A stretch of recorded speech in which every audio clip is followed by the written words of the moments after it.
And tonight we are picking up in Genesis chapter 6, verse 10. Last week we looked at the first 9 verses and settled the issue on the Nephilim, the giants. I definitely didn't settle that issue. There's a couple of choices. Nobody can be dogmatic, but I do believe it was demonic because Jesus said the days before the rapture of the church, before the end times, the days will be as Noah. And Paul tells us clearly in 1 Timothy 4 and 2 Timothy 3, demonic activity would be evident. Doctrines of demons deceiving men would be something that would mark that generation. The days of Noah were a violent, corrupt. The heart of man was evil continually, he tells us. We definitely see it today. Men are deceived today. I mean, it's just unbelievable how people think the most ridiculous things, you know? It's not just homosexuality or lesbianism anymore. Now it's transgender. You can be 100 different genders if you want. They're trying to figure out, should we let a guy who calls himself a girl compete with the girls? Would that be fair? It's just like, oh my goodness, this is a nightmare I need to wake up from. Insanity. And this is what we're seeing. These doctrines of demons polluting anything and everything they can away from the image that God made man. The devil's just laughing. He's just having a good time saying, look at how stupid these great people God made in his image. They're laughable, how ignorant they are. I was watching a thing the other day, and it was a test where they had the world map up, and they were at a college, and they gave them a college student a stick and said, point, there was nothing, it was just a map, blank map. They said, can you point to one country? That was it. The United States was right in the middle. Of course, it was connected with, Canada. And, I mean, there were 20 students could not tell you, I think this is Africa. Okay, that's a continent. Can you name a country in Africa? They were dumbfounded. And I thought, yeah, this is how you control people. You get them so stupid that they believe the stupidest things, and they will do the stupidest things because they believe the stupidest things. And we're in trouble, but it's great for us as Christians because we know it's just the Lord's return is near. So we looked at that demonic activity, a weird demonic activity last week, but we pick up in verse 10 here tonight of Genesis 6. And Noah begot 3 sons, Shem, Ham, and Japheth. The earth also was corrupt before God. The earth was filled with violence. So God looked upon the earth, and indeed it was corrupt. For all flesh had corrupted their way on the earth. So remember, men at this time were living hundreds of years. Adam lived to be 930. Noah would live to be 950. It was not uncommon, and it just seems like the older people lived. So we saw last time where God said man's days will be 120. That would be sort of the cap. And so after the flood, the time we get to the time of Moses, I mean, people were living right around 70, 80 years. Moses lived 120, but it was unusual that he lived so long at that time. But anyway, it goes on to say in verse 13, and God said to Noah, the end of all flesh has come before me, for the earth is filled with violence through them. Behold, I will destroy them with the earth. Make yourself an ark of gopher wood. Now, I don't think we know what gopher wood is today. Some claim it's sort of like a yellow cedar. It grows only in a couple of places in the world, but we don't know. We just don't know what kind of wood that was. But make rooms in the ark. Make rooms. Cover it inside and outside with pitch, so some kind of tar. And this is how you shall make it. The length of the ark shall be 300 cubits, its width 50 cubits, and its height 30 cubits. So let's look at that. A cubit is right around 18 inches. And so 300 cubits would be about 450 feet long, or 150 yards. Which one helps you? I think we know a football field, right? That's 100 yards. So the ark would be a football field and another half a football field. You got that? Does that help? Is that easier?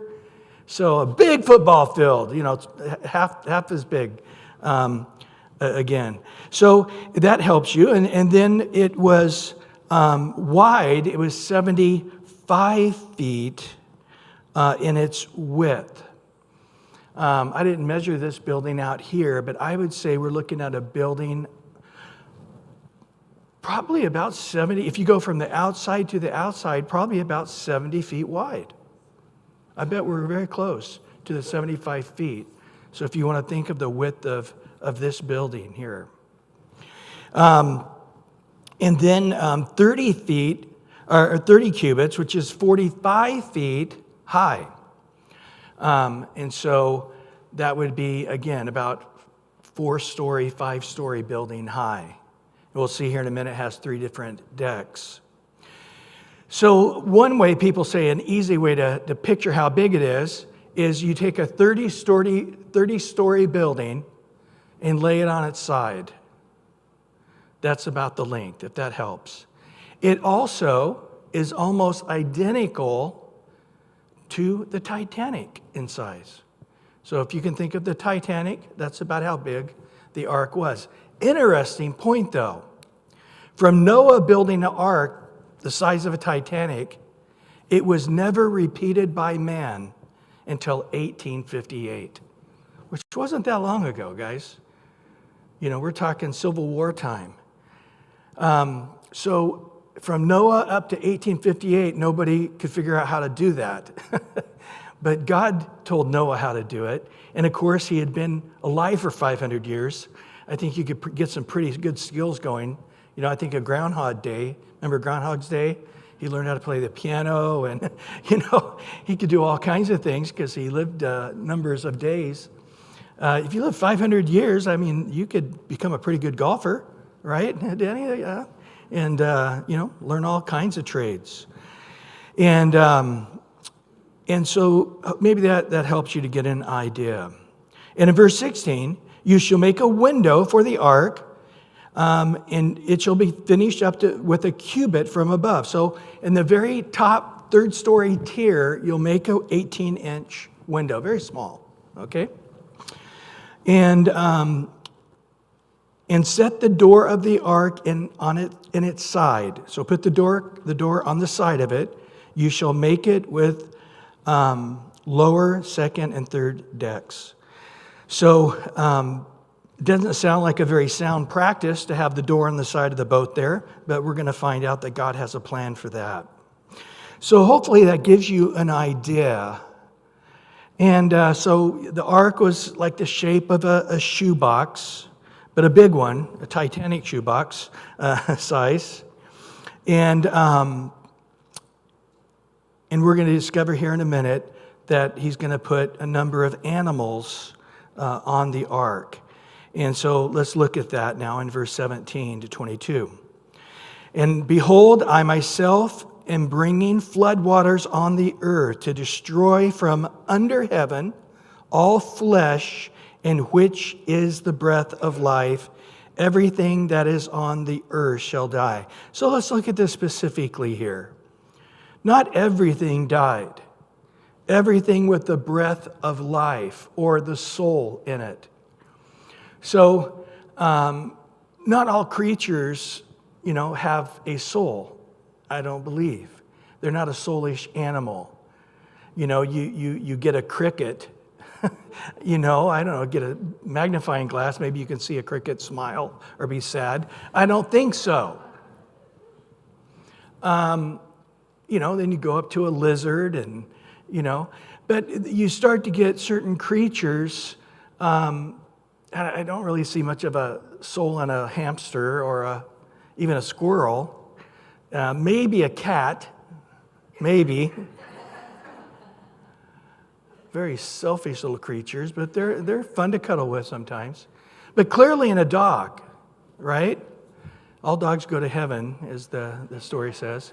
You definitely see a dog. It's happy, it's sad. You can see within a dog love, courage, bravery. You know, a dog will lay its life down to protect its owner. So the creatures, you know, a dog and above, that have the breath of life. You know, in the great trial on evolution versus creation, this point came up where he says, so do you think God drowned all the fish? And he didn't know what to say. He was, you know, befuddled. And of course, evolution won the day in the court at that time.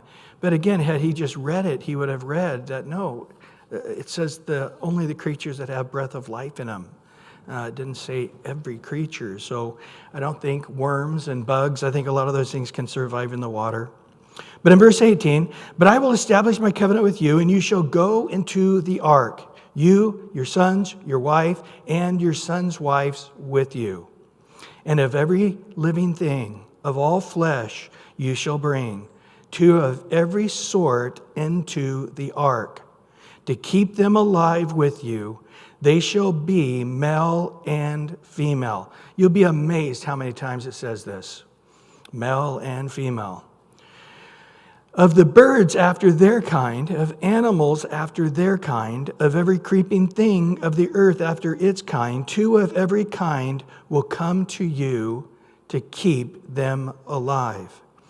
So he said they're going to enter in 2 at a time, and I'm going to orchestrate this. You just build the rooms and get the ark ready, like I've told you. And when the time is right, I'm going to bring them, and they're going to come marching 2 by 2 into the ark. And as one commentator says, God doesn't seem to ever have a problem getting animals to do what he wants them to do. The real miracle is he got any humans on that ark at all, knowing how sinful and stubborn we are. But, you know, he did get Noah and his sons and their wives, which those 8 people, I think, was the greatest miracle of all. Stubborn man, rebellious man, getting them on the ark. So God did it. It's just a miracle that the Lord did. It doesn't seem to be like a big miracle. When you think about miracles, getting animals to go 2 by 2 into the ark, not a big deal. In verse 21, and you shall take yourself of all the food that is eaten, and you shall gather it to yourself, and it shall be food for you and for them. So in the various rooms, you're going to have a room with a bunch of food in there and water and different things that you're going to need to survive for a few months. So thus Noah did, according to all that God commanded him, so he did. There's the miracle, that Noah obeyed according to all that God commanded him, so he did. So you got to remember, it never rained. We're going to see this in a minute. It never rained on the earth. And so here's Noah, this preacher of righteousness we've learned. And he's telling men to repent. He's telling men that the wrath of God is coming. And you think of a big giant ship on the ocean, and you're looking at it with the ocean. It's still huge when you get up close to it. But imagine, I was driving through the desert one time with somebody, I can't remember who it was, and they said to me, imagine an ark just sitting there in the desert. Do you imagine how huge that thing would look? Now, one of the things on my bucket list is to go see Ken Ham's ark. You guys heard about this? Right outside Cincinnati, Ohio, you cross just a few minutes, like 10 minutes out of Cincinnati, you cross into Kentucky. And so it's actually in Kentucky, but it's only about 15 minutes from Cincinnati. He's actually got some millionaires, and they funded and they built an actual wooden ark. You get to see it, life size. To this point, It is the largest wooden building on earth. Of course, we know there was one already, right? But man has never built anything since Noah, anything like that. And they have all kinds of rooms. You can see it. And you have, one that would give you, the dating of fossils and rocks. Why are they millions of years old? That would be, have the dating system. Another one is. But you also get to see, they have how they lived and stuff. And he has a big auditorium where he debates different scientists and stuff. And those things, a lot of them are on YouTube. They're awesome to watch. But man, when you get pictures of that, and you can look it up on YouTube or look it up on the internet, these pictures, I don't know, every time I see it, I just am like, wow, what an extraordinary thing God told Noah. Noah, you're going to build a boat because the whole world is going to be flooded by rain. Well, what's rain? We don't even have that word. That's a new word you're making up. Well, water is going to come out of the sky. What? How is that even possible? I mean, isn't that crazy? I was looking a while back, and there's been strange things where it rained fish. Have you heard about this? Where it just, literally fish got caught up in not just water, and then when it rained, fish came out. Another one was frogs. Frogs, I don't know how they got caught up in the rain, but a town got rained on with frogs. I mean, that's pretty amazing. But for them, Noah's preaching, and he's telling people it's going to flood because water's going to come out of the sky. And they're just like, how is it even possible? And, of course, he preached, we know, for at least 100 years. That's how long it took, because he was 500 years old when God told him to start building the ark, and 100 years of preaching and of righteousness. And this thing had to be, one of the 7 wonders of the world to go see. So no doubt thousands of millions of people came at various times and would go back and say the word of this colossal structure. It must have been amazing. And there's Noah taking time off, and he is answering their questions, and he is preaching to them that their hearts were wicked continually in the eyes of God. And it says that even there, it says that God saw that their ways were corrupt. See, that's the problem with man. We get corrupt, and then the next generation's more corrupt, and then the next generation's more corrupt. And no generation feels that they're as corrupt as they really are. Because if you look back at the early 1900s, we are corrupt. If you look back at how things were in the 1800s, we are corrupt. We have corrupted our way more than any of our forefathers have corrupted their way. America today is more corrupt than it's ever been. Would we agree with that? And in our lifetime, we have seen an escalation of corruption, haven't we? I mean, come on, guys. A lot of you my age. I'm 61. I'm married to an older woman, but she would remember things like that. But remember, when we were kids, we could leave home on our bicycle and not come home until it was pitch black, dark, and no one ever worried about us. We would be gone 14 hours as an 8-year-old, out in the woods, all through the neighborhoods, and our parents never worried about us. You see what I'm saying? Now, in the noonday, you don't let your 13-year-old get more than 50 feet away from you, because it's just so corrupt. It's so dangerous. And so we are here, guys. It's just we don't feel it, but God knows it. God's looking at the hearts of men, and he says they're evil continually.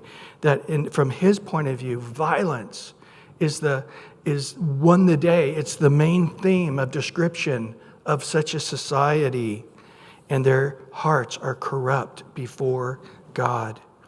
But Noah, the only man that was right. Everybody else on the earth was wrong. Everybody else on the earth disagreed with Noah.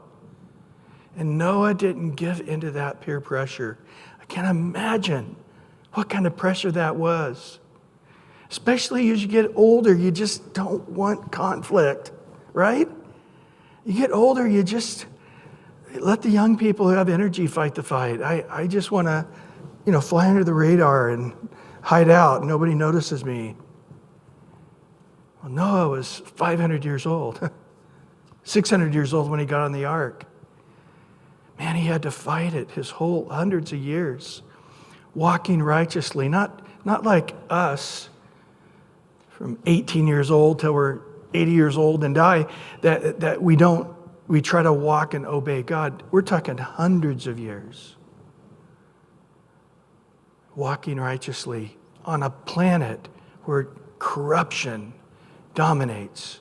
It just blows my mind when I think of Noah and what an amazing man of God he must have been. What character has to go deep to build a giant ark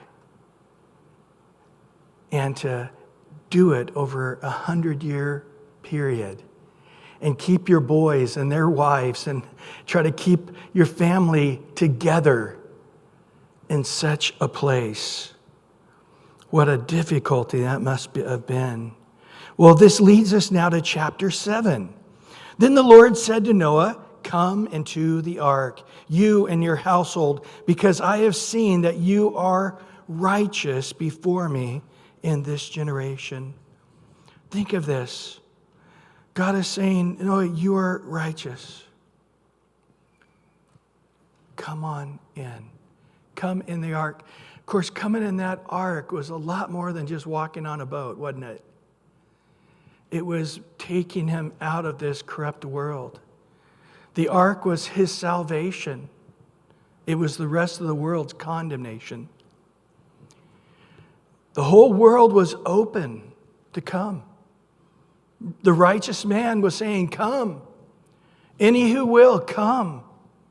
You can come on this boat. As many as are willing can come and live on this boat with us."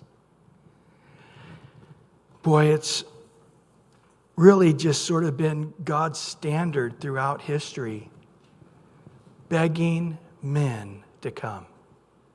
I think of Isaiah 1. Boy, there's one that we know well. In verse 18 and 19, "Come now, let us reason together, says the Lord. Though your sins are like scarlet, they shall be white as snow. Though they are red like crimson, they shall be as wool. If you are willing and obedient, you shall eat the good of the land." Another classic Isaiah passage, Isaiah 55, verses 1 through 3. "Oh, everyone who thirsts," help me out here, guys. "Come to the waters. You who have no money," what? "Come buy and eat. Yes, come buy wine and milk without money, without price. Why do you spend money for what is not bread, while your wages what does not satisfy? Listen carefully to me. Eat what is good. Let your soul delight itself in abundance. Incline your ear and come to me. Hear, and your soul shall live, and I will make an everlasting covenant with you, the sure mercies of David." I think of the Song of Solomon, which is the husband beckoning to his wife and his wife to her husband. Of course, it's Christ, and the church is the real prophecy in this song, this poetry, the Song of Solomon. But in Song of Solomon 2:10, "My beloved spoke and said to me, 'Rise, my love, my fair one, and come away.' In chapter 2, verse 13, "Rise up, my love, my fair one, and come away." In Matthew 11, 28, 30, Jesus now on earth, "Come to me, all you who are labor and heavy laden, and I will give you rest. Take my yoke upon you and learn from me, for I am gentle and lowly of heart. You'll find rest for your souls, for my yoke is easy and my burden is light." In John 6, 32 to 35, Jesus said to them, "Most assuredly I say to you, Moses did not give you bread from heaven, but my Father gives you the true bread from heaven. For the bread of God is he who comes down from heaven and gives life to the world." And they said to him, "Lord, give us this bread always." Jesus said to them, "I am the bread of life." Here it is. "He who comes to me shall never hunger. He who believes in me shall never thirst." As I'm listening to this Matthew 11 and this John 6, it's such a message for our generation. Hear people arguing about the politics and so many things, and you just want to stand up and say, "Come to Jesus. You won't hunger or thirst." John 7:37, on the last day, the great day of the feast, Jesus stood and cried out, saying, "If anyone thirsts, let him come to me and drink." He was talking about the outpouring of God's Holy Spirit upon us. Keep praying for myself and the elders that are meeting right now on Monday nights. We were covering it, and it was just a word from God. That's the main thing we need here at our fellowship more than anything. It's just an outpouring of God's Spirit upon us to reach our Jerusalem, Rossmore, and our Judea, Los Alamitos, and so forth. But here Jesus says, if you come to me and drink, don't just come to him, but come to him and drink, the Holy Spirit will come upon you without measure. One more verse, John 14, 1 through 3, sort of turns on the other side of the coin here. "Let not your heart be troubled. You believe in God, believe also in me. In my Father's house are many mansions. If it were not so, I would have told you.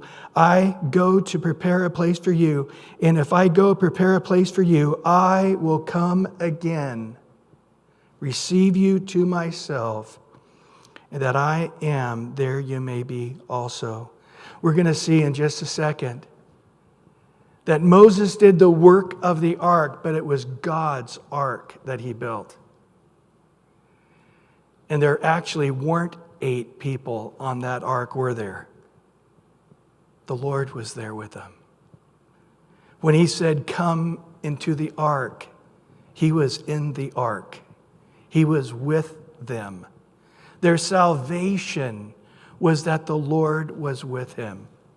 And he prepared the ark, as Christ has prepared his body that would be broken for us for our salvation. He was seen by God to be a righteous man. We saw last week where it says Noah was a righteous man in his generation. It wasn't much to compare with, right? I think anybody could have looked righteous in his generation because they were all so corrupt, God had to wipe them out like Sodom and Gomorrah. But yet, why was he seen righteous? Number one, Hebrews 11:7 tells us, by faith, God saw him righteous. In verse 7, by faith, Noah, being divinely warned of the things not seen, moved with godly fear, prepared an ark for the saving of his household, by which he condemned the world and became what?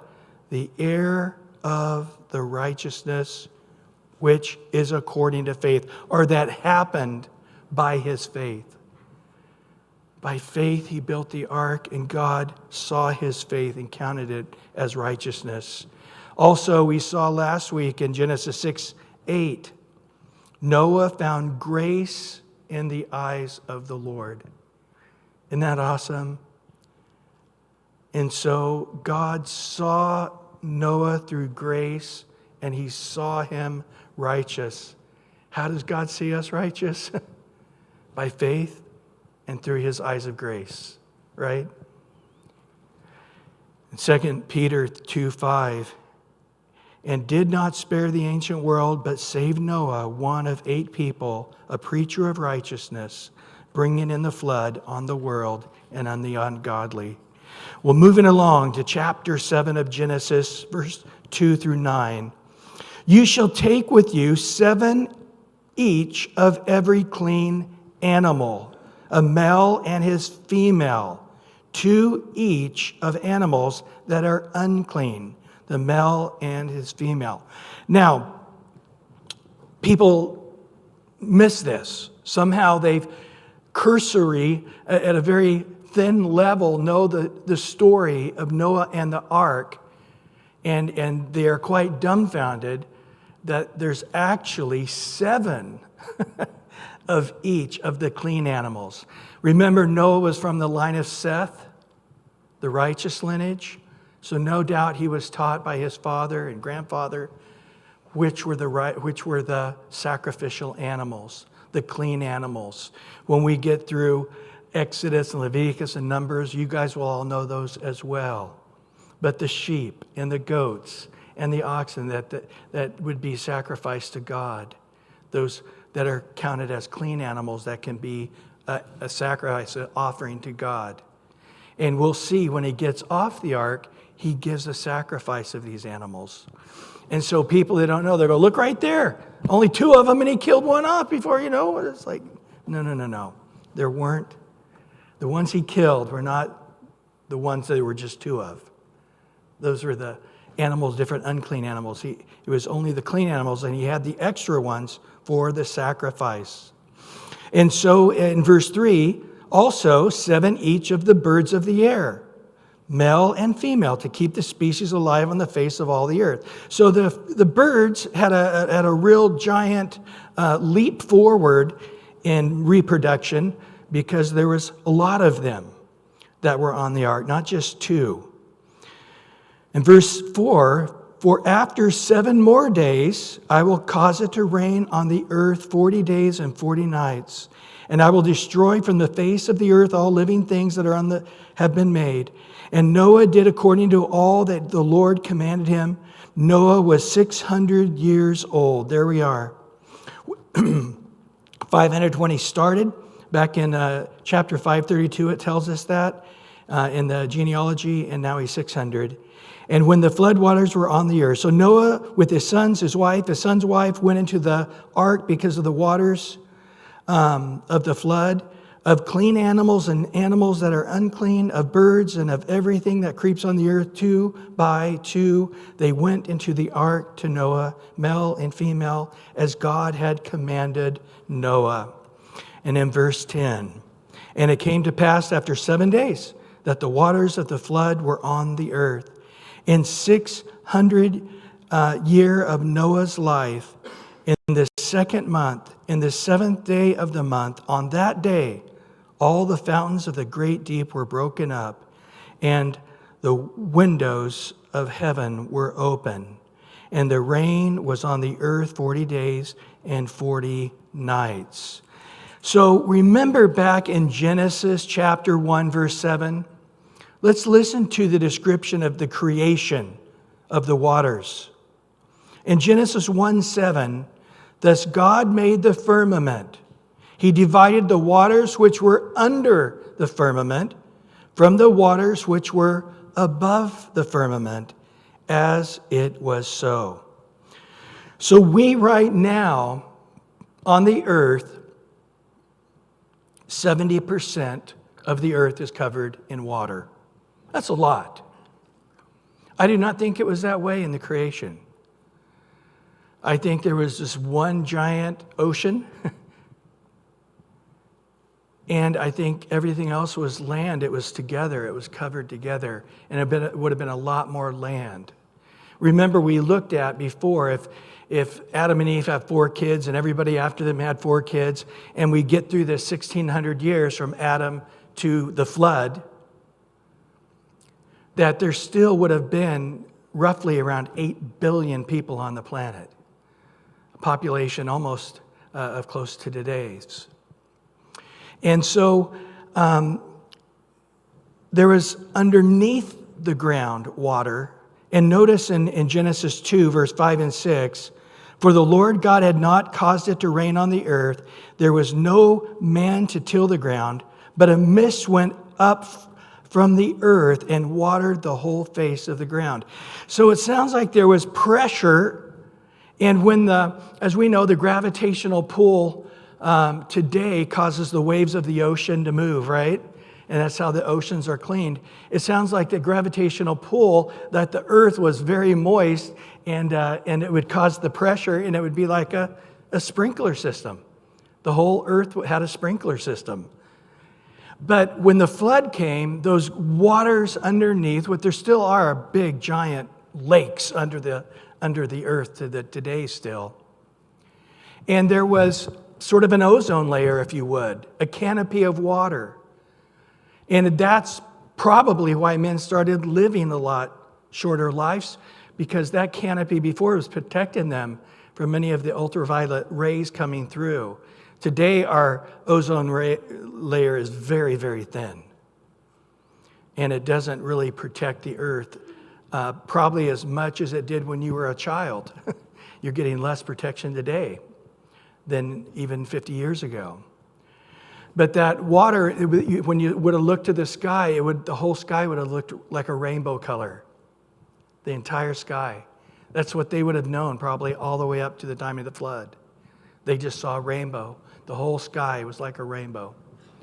And I believe this is why God made the rainbow, as a reminder of what they used to have and as a promise he had never flood the whole world again. But it would have been a very different planet that when they got off the ark, things would have been very different than before the flood.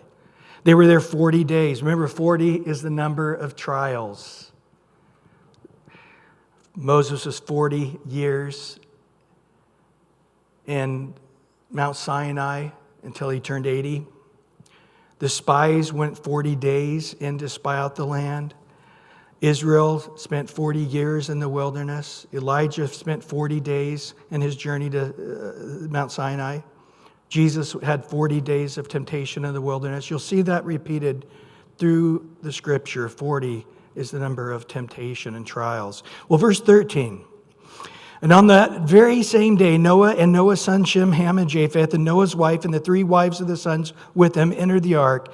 They and every beast after its kind, all the cattle after its kind, every creeping thing that creeps on the earth after its kind, and every bird after its kind, every bird of every sort. And they went into the ark to Noah 2 by 2, of all the flesh in which the breath of life. So those that entered, male and female and all flesh, went in as God had commanded him. And the Lord shut him in.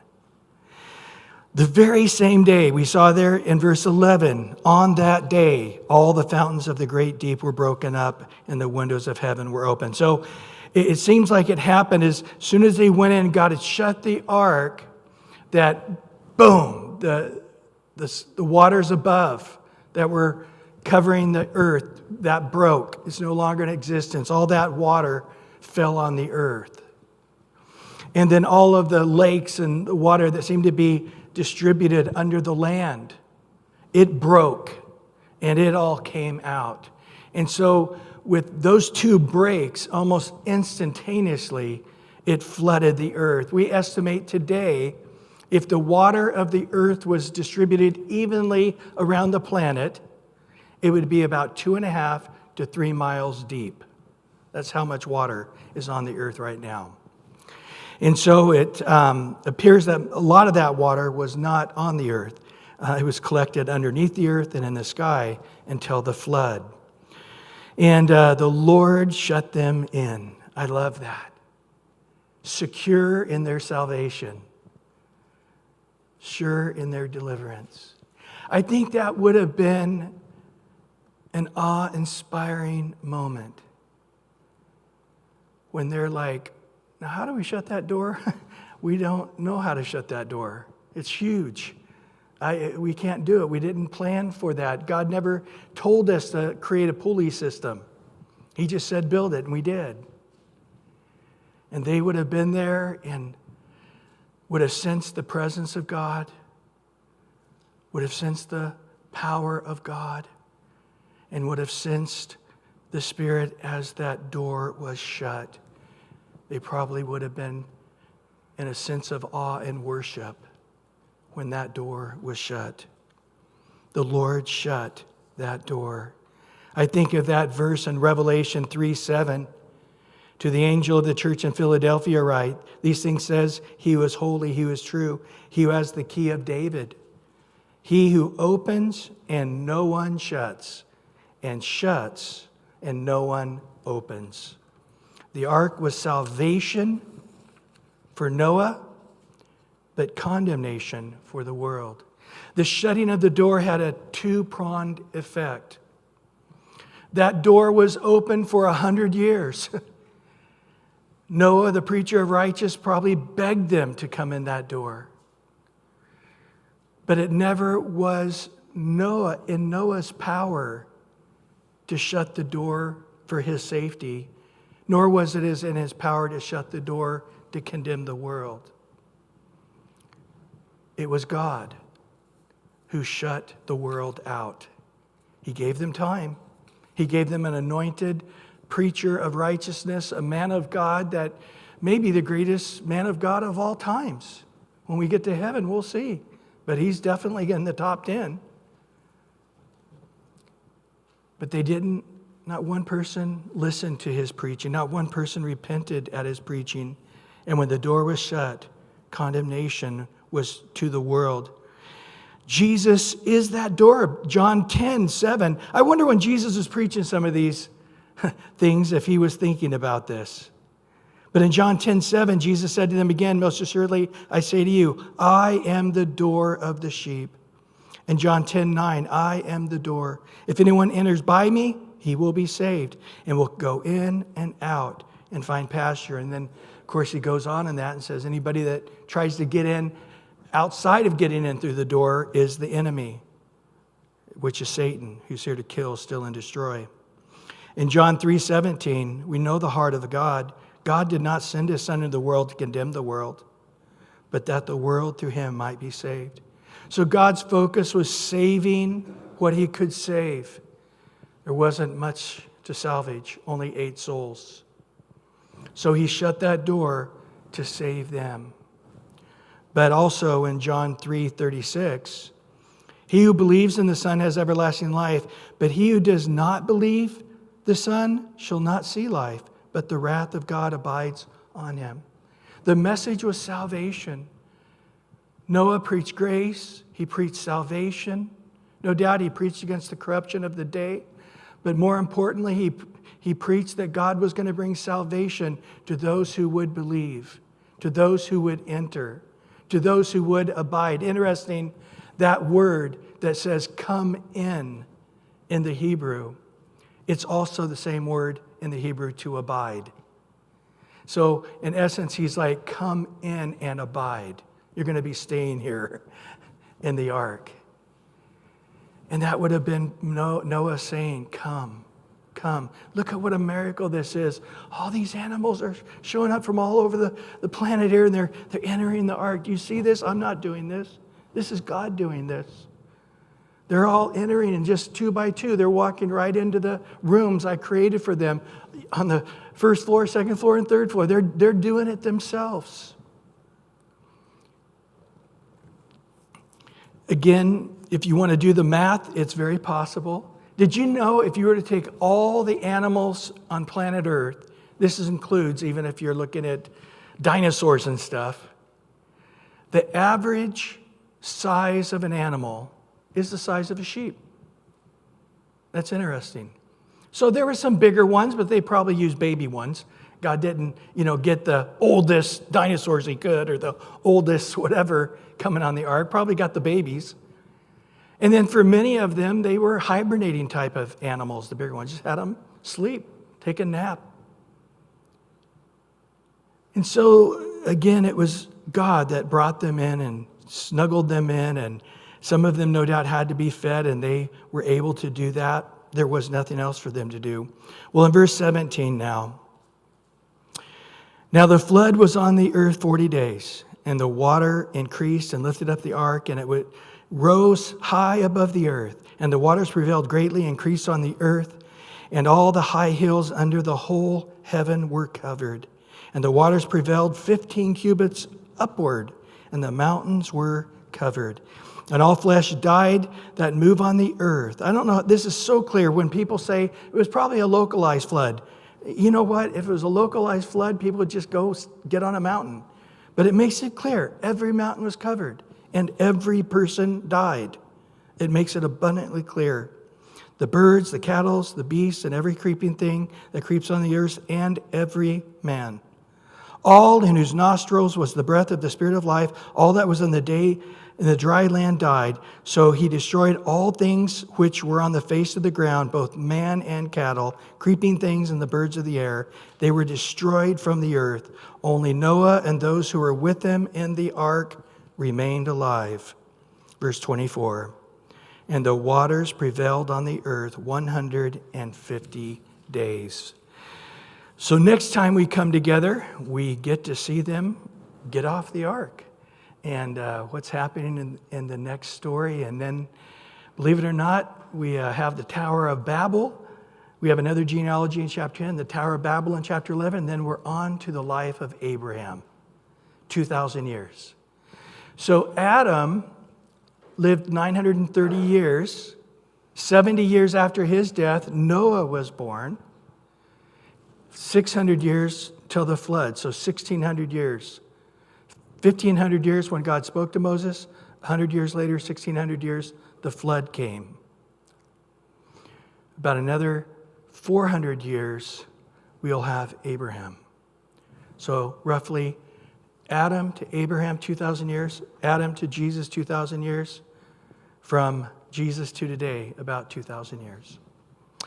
Well, Lord, thank you again for your word. Just let it go deep into our hearts. Let us meditate on these things. And we know what a message and season this is, because we are talking about what you prophesied thousands of years in advance, that your coming would come in those days of Noah. And here we are.